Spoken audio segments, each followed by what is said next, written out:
Good evening, welcome to the 7 o'clock English news from the Sultanate of Oman television. First, the headlines. The Omani-Indian Business Forum discusses in Muscat the investment opportunities in both countries. A workshop in Muscat discusses supporting small and medium enterprises in adopting renewable energy solutions. And technical workshop on the project of preparing the national plan to adapt with climate change in the Sultanate of Oman starts in Muscat.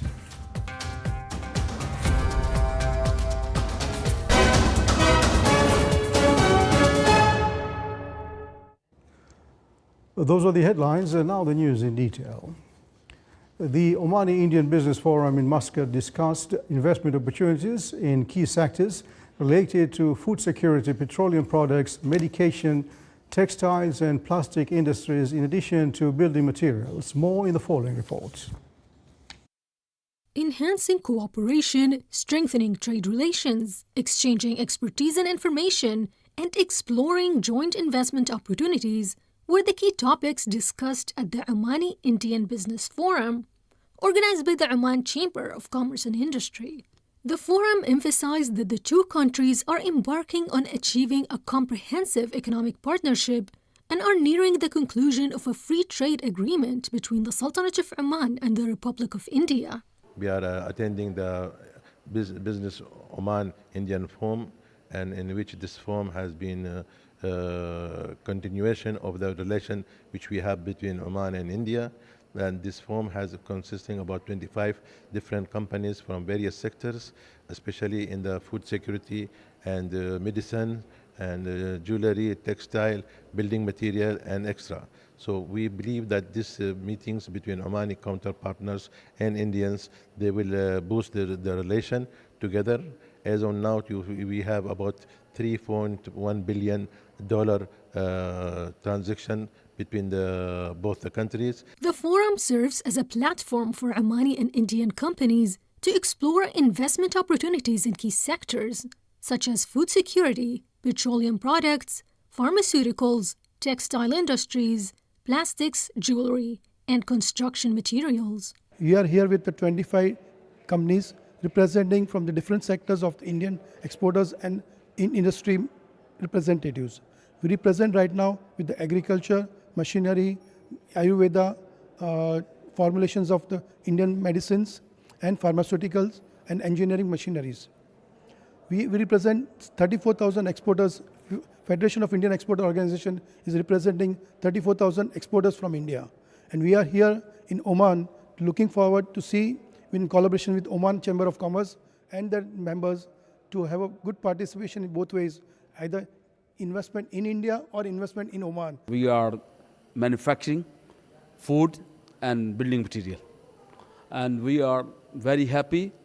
Oman Chamber and India and other countries making lot of effort to make more activities in business in Oman. I am very happy, and I am very benefited with the exhibition and business delegation, businessman too much benefit. I am very happy to Oman Chamber and all international exhibitors coming here. The private sector in the Sultanate of Oman and India have the responsibility to meet the current staged requirements, translating integration into action and enhancing trade exchange between the two countries, which reached around 1.2 billion Omani riyals by the end of last June, reaffirming that India is one of the most prominent trading partners of the Sultanate of Oman. The Ministry of Economy organized a workshop entitled Renewable Energy and the Development of Small and Medium Enterprises, Challenges and Opportunities. The workshop discussed the challenges facing institutions using renewable energy, operating it, and the proposed solutions and initiatives. Participants stressed the importance of supporting these institutions in adopting renewable energy solutions. The workshop aims to enhance cooperation between government and private stakeholders by exchanging ideas and visions among participants and providing practical solutions to overcome the challenges facing SMEs in this field. The event was presided over by His Excellency Nasser bin Rashid Al Mauli, Under Secretary of the Ministry of Economy.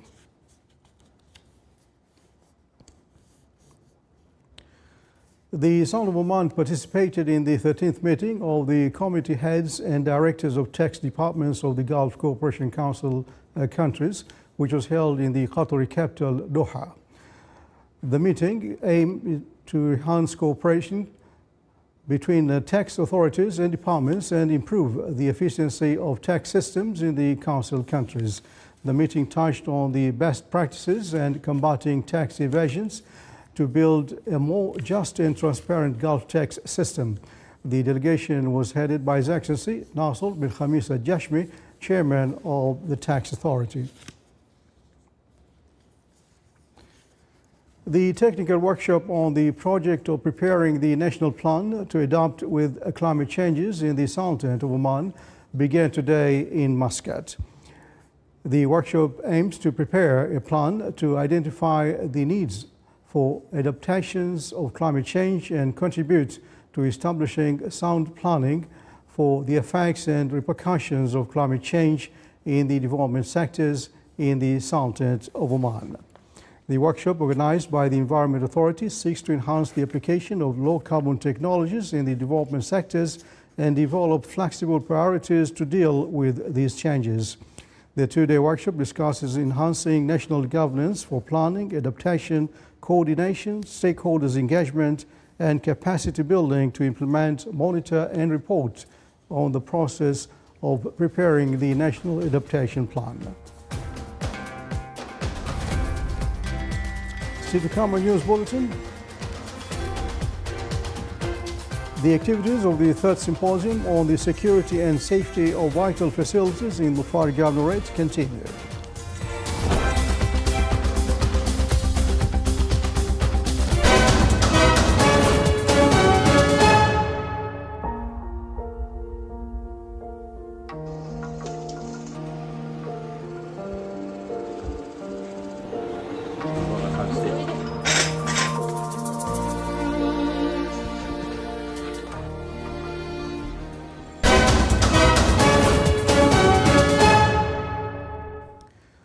And now for some international news. UNRWA Commissioner General Philippe Lazzarini confirmed that more than 70% of UNRWA schools in Gaza have been destroyed or damaged. Lazzarini said that most schools have become shelters crowded with hundreds of thousands of displaced families and cannot be used for education.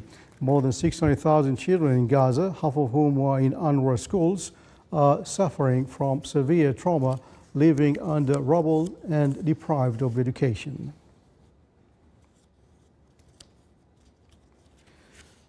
The United Nations Support Mission in Libya announced that it hosted talks in Tripoli to address the crisis surrounding the Central Bank of Libya, which has led to a halt in oil production and threatens a worst crisis in years in the energy exporting country.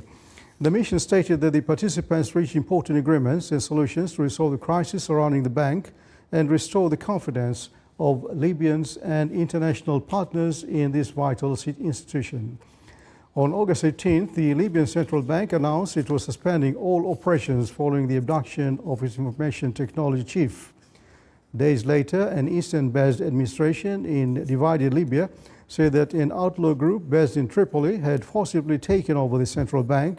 As a result of administration based in Benghazi, said it was suspending operations across oil fields and terminals in areas under its authority.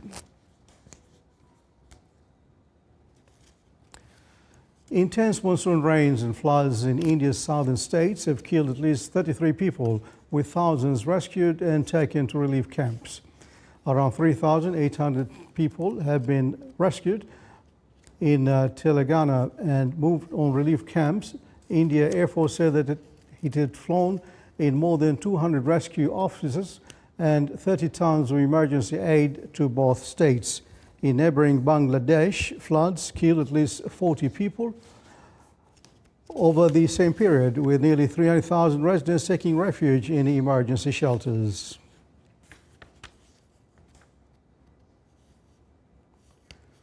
Authorities in the Philippines, Antipolo City, were searching for survivors today after a landslide and floods caused by heavy rains left several people dead.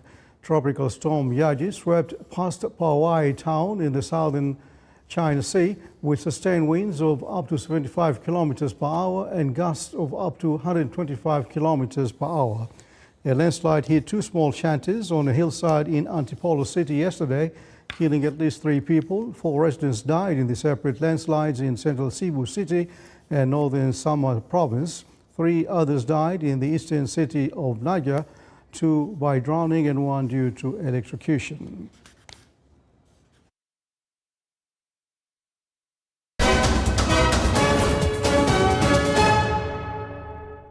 Back in the Sultan, the 3rd Symposium of the Security and Safety of Vital Facilities in the Far Governorate has entered its 2nd day, focusing on enhancing protection measures and sharing global expertise. The 3rd Symposium on the Security and Safety of Vital Facilities in the Far Governorate, currently held at Sultan Qaboos Youth Complex in Salalah, has entered its 2nd day. Organized by the Institution for Security and Safety Services, the event aims to foster intellectual and knowledge exchange by leveraging local and international expertise. The main goal of this symposium is to enhance the security and safety of vital facilities by sharing the global insight, technological innovation, and best practice among industry experts and stakeholders. It's part of ongoing efforts to protect critical infrastructure and advance best practices in security and safety through modern solutions and technologies. The symposium features 22 presentations from global experts on the topics including risk management, assets protection, and the security of the vital facilities. In addition to these, interactive discussion sessions are also being held. It is indeed a pleasure to participate and to speak at the 3rd Safety and Security Symposium for the vital facilities. The symposium actually have a splendid mixture of speakers, expertise, as well as topics from local, regional, and international experience. A lot of knowledge sharing, a lot of topics that has been presented, and I would say number of areas of focus for the best of Oman future and the safety and security of everyone. This symposium is unique as it brings all types of skills and expertise from all over the world into the Sultanate of Oman. We listen to many different papers which enrich our knowledge and information about the need for health, security, and safety. On the first day, participants were presented with a visual overview of the role of security and safety services, followed by 8 papers that addressed professional training strategies, decision-making, regulatory frameworks in Oman, international health and safety standards, digital security, and the safe handling and transportation of hazardous materials. The event underscored the urgent need for enhanced security measures, promoting safer and more effective environment. Abdullah bin Ahmed al-Rubi'i, Sultanate of Oman Television, Wilayat of Salalah, Governorate of the Far. Air Vice Marshal Manish Kumar Gupta, President of the National Defence College of the Republic of India, visited Maritime Security Centre.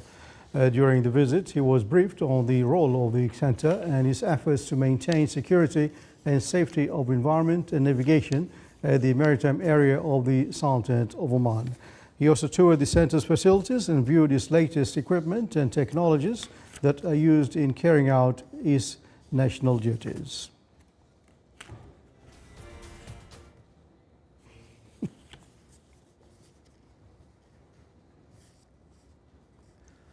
Oman oil price November delivery reached $76 and 63 cents per barrel. Oman oil price today rose by 22 cents compared to yesterday's price. The average price of Oman's crude oil September delivery reached $83.85 per barrel, increasing by $1.35 compared to the price of the August delivery.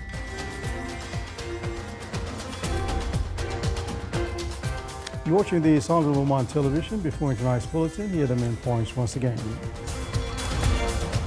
The Omani-Indian Business Forum discusses in Muscat the investment opportunities in both countries.